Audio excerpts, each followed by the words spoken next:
Omni-Man is so powerful that he could punch a hole straight through the Earth if he moved closer to the speed of light, which he can. By the time the series starts, Omni-Man is already well over a couple millennia old, or over 2,000 years, with him forgetting his exact age. Hailing from the imperialistic planet Viltrum, Omni-Man is considered to be among the ranks of the strongest Viltrumites, and was around to survive the Great Purge that took place on the planet thousands of years ago, cutting the population in half. As one of the highest ranking officers, he was one of the first Viltrumites selected to go to a planet alone, weakening it to be absorbed into the Empire without a fight. Omni-Man's strength allows him to easily hold a large 400,000 pound or 180,000 kilogram plane like he's picking up a tennis ball, and is said to be able to repeatedly bench press a max weight of near 100 tons, being 200,000 pounds or over 90,000 kilograms. I guess just holding stuff in a military press is a lot easier. Although we do see him say that he has caught and thrown an asteroid the size of Texas, meaning this asteroid was around 270,000 square miles or 695 square kilometers in length, finding its radius, estimating the asteroid's density to be that of a common chondrite asteroid, and more math, we find that its estimated weight would be something like 2.6 trillion pounds or nearly 1.2 trillion kilograms, so over 9,000 Mount Kilimanjaros, but he's in space, or likely somewhere above the last layer of Earth's atmosphere, being the exosphere, as Omni-Man does not let these babies break through the atmosphere, so he's about 10,000 kilometers up, where Earth's gravitational pull is a whopping 3% less, making the weight of this asteroid more like 2.52 trillion pounds or 1.14 trillion kilograms. Also in Season 1, we see Mark and Omni-Man playing a game of around the world catch with a baseball, where we see them casually send the baseball flying across the planet over airplanes, cities, glazing mountains in about 18 seconds. If the baseball truly covered the circumference of the Earth, being 24,901 miles or 40,075 kilometers, then this thing would be traveling at just under 5 million miles or 8 million kilometers an hour. And this being a special baseball that somehow doesn't disintegrate nor escape the Earth's atmosphere, it would become a supersonic glowing death orb whose shockwaves would shatter nearby glass, it would ignite trees, people, and instantly vaporize anything it touched. Omni-Man has spent his entire life laying siege to planets across the cosmos, and is as skilled at fighting as he is at using his powers and military tactics over the thousands of years of training and hands-on practice he's had. Omni-Man is able to take on and down 2 to 3 lesser Viltrumites at once, and we see that it takes someone higher up in the food chain to go toe-to-toe with him and win. So basically, if you're below him, you're in for a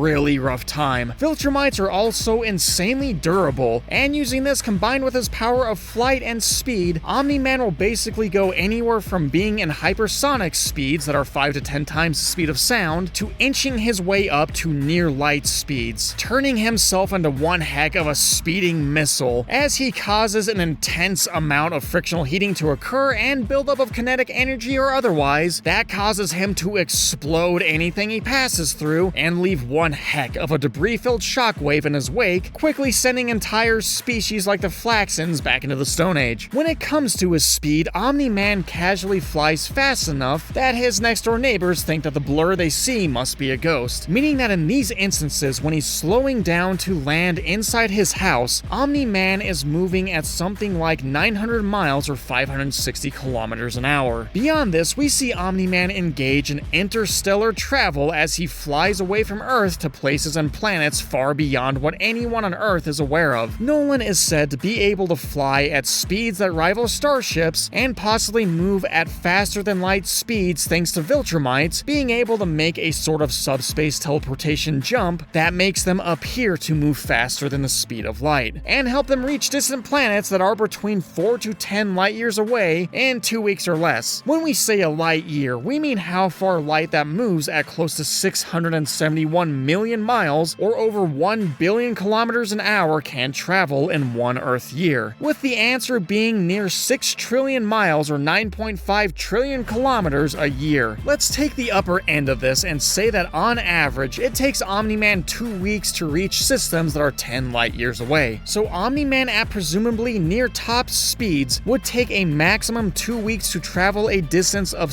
60 trillion miles, or 95 trillion kilometers, being 10 light years, meaning that he would be moving at 266,239 times the speed of light. And all of this is possible due to the fact that Viltrumites are said to be able to hold their breath for a standard 2 weeks. Along with that, their bodies are said to be able to run for weeks at a time without food, water, or rest, which explains not only how Omni-Man gets around so easily, but also informs us on just how well put together and efficient their DNA and bodies are. In one of his most insane feats, we even see that Omni-Man, before going to the planet Thraxa a week after the events of Season 1, spent the week flying aimlessly around space, and nearly allowed himself to fall into a black hole. If we assume that this is a stellar mass black hole born from the weight of a collapsing massive star, rather than being a supermassive black hole, we see that Nolan is 2, maybe 3 Schwarzschild radii, being the distance from the center of the black hole to the event horizon, away from crossing the inescapable event horizon. At this distance, Nolan could roughly be experiencing gravitational forces of 6 to near 9 billion tons of planet-crumpling weight hitting his body, but the weight or force seems to leave him unfazed, even as he flies closer to save a crashing ship. Viltrumites like Nolan also never seem to get tired or exhaust for very long, if at all, as their bodies either produce less byproducts that come from exercise like lactic acid and heat buildup, or they simply recover and replenish any chemicals they need so fast as to hardly notice in the first place. Their physiology also keeps them generally unaffected by extreme heat and cold, only ever burning from temperatures like that of the sun or otherwise 10,000 degrees Fahrenheit or 5,600 degrees Celsius. And he can heal from any injuries he does sustain thanks to the fact that his body's immune system, platelets, white blood cells, work so fast to let him recover from life-threatening injuries in a matter of days. And he can type a book a day. But as powerful as Omni-Man is, he does have his weaknesses, his limitations. Just like the first Omni-Man video, slowly descending into the chaos that is copyright claim oblivion, Omni-Man isn't invincible. As a Viltrumite, Omni-Man's ability to fly relies heavily on his vestibular system in his ears that let him know the orientation and movement of his head in space. So heavily, in fact, that their vestibular systems are incredibly sensitive. Normally in humans, a whisper is about 30 decibels, normal conversation is 60 decibels, and a motorcycle engine running is about 95 decibels. Loud noise above 120 decibels can cause immediate harm to your ears, and for Viltrumites is pretty darn annoying. Crank up the decibels to anything louder like a continuous 180 decibel sound cannon or rocket launch, and you can bring one of these guys screaming to their knees. But if none of this was very interesting, then I saved my most interesting fact for last. Omni-Man eventually comes to love Earth because his long life causes him to become increasingly isolated or have what is called high social withdrawal, and it's only here where he finally forms lasting relationships and undergoes a similar change to the one we see Kratos go through, as we go over Kratos' insane planet-lifting abilities and absurd feats in this video. See you in the next one.